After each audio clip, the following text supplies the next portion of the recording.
Déclaration des notables katangais à la suite du procès ayant conduit à la condamnation à mort de notre fils, le président de la République honoraire, son Excellence Joseph Kabila Kabange.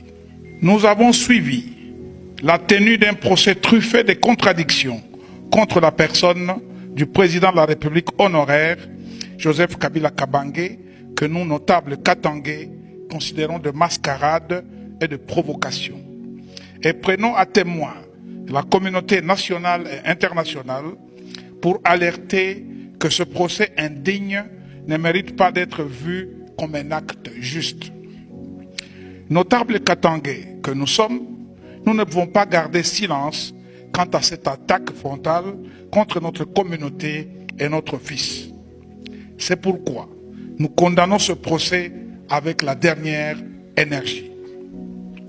C'est donc avec une conviction intacte que nous confirmons en tant que géniteur de Joseph Kabila qu'il est notre fils biologique et personne, alors personne dans ce pays ne peut nous contredire sur cette réalité familiale sans heurter la décence sociale. Le président honoraire Joseph Kabila Kabange, notre fils, a trouvé ce pays en lambeaux et il n'avait que 29 ans.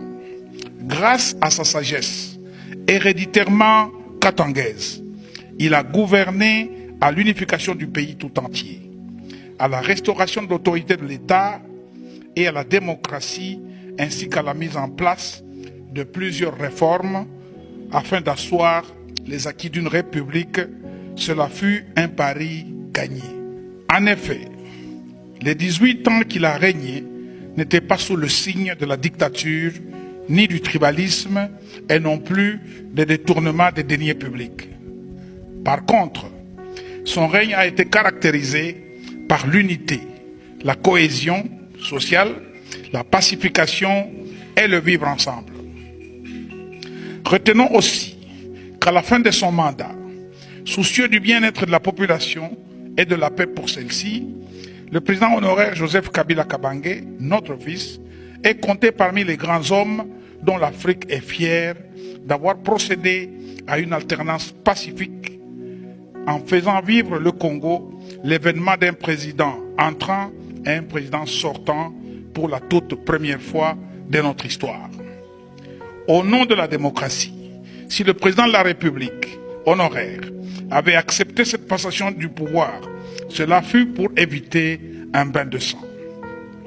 Nous rappelons à la mémoire collective que la République démocratique du Congo actuelle fut, depuis 1885, une sommation des anciens empires et royaumes dans lesquels nos ancêtres katangais jouèrent un grand rôle dans notre espace.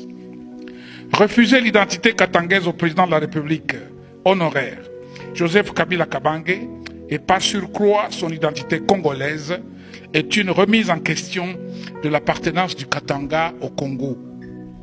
À cet effet, notre position reste claire et se résume en points suivants. 1. Cette condamnation à mort ne traduit pas seulement une injustice individuelle, mais elle est collective et constitue une atteinte directe à la mémoire katangaise, à l'honneur et à la reconnaissance que la nation entière doit à celui qui a pacifié le pays tout entier. 2. Si jamais par malheur, cette décision venait à être exécutée, le Katanga défendra son fils, le président de la République honoraire, Joseph Kabila Kabange. 3. Nous demandons au chef de l'État, son Excellence Félix Antoine Tshisekedi Tshilombo, le garant du bon fonctionnement des institutions de la République et le magistrat suprême, d'œuvrer pour l'annulation de ce procès pour l'intérêt supérieur de la nation. Ainsi fait à Lubumbashi le 25 août 2025. La cellule de coordination des notables katangais.